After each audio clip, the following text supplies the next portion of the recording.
নমস্কার। আজকে বানাবো কাঁচকলা ভর্তা। এই যে পাতিলের ভিতরে দিয়ে নিলাম কাঁচকলা এবং পানি ফুটতে শুরু করেছে। এবার দিয়ে দেব ঢাকনা। ঢাকনা দিয়ে কিছুক্ষণ রেখেই ঢাকনা উঠিয়ে ফেলবো।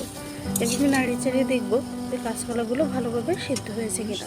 সিদ্ধ হয়ে গেলে এগুলোকে এক এক করে নামিয়ে নিব। কাঁচকলা কিন্তু আমাদের শরীরের জন্য খুবই প্রয়োজনীয় এবং উপকার। কাঁচকলার ভেতরে রয়েছে প্রচুর পরিমাণে আয়রন, যা আমাদের রক্ত বাড়াতে সাহায্য করে। কড়াইটি পরিষ্কার করে নিয়ে এর ভিতরে তেল গরম করে দিব। এর ভিতরে এক একে দিব পেঁয়াজ, মরিচ, হলুদ এবং লবণ।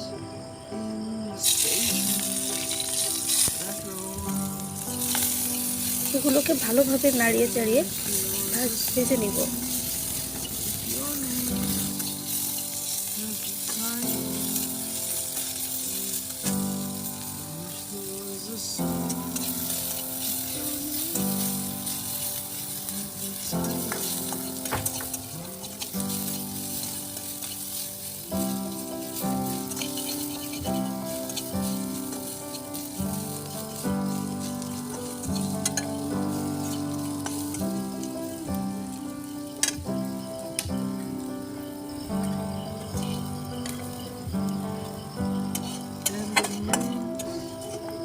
ভাজি হওয়া পেঁয়াজ মরিচগুলো পাত্রে নামিয়ে নিব এবং সেগুলোকে সুন্দরভাবে পাত্রে রেখে দিব। ঠান্ডা হওয়ার পর এগুলোকে ডলে মাখিয়ে নিব। সাথে কাঁচকলাগুলো দিয়ে ভালোভাবে মাখতে হবে, যাতে এগুলো অনেক মজা হয়।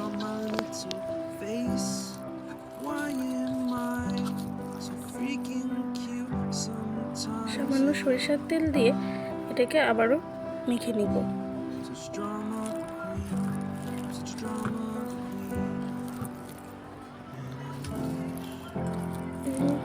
টেস্ট করে দেখতে হবে এতে স্বাদ মতো নুন হয়েছে কিনা। তাহলেই রেডি আমাদের আজকের কাঁচকলার ভর্তা। ধন্যবাদ।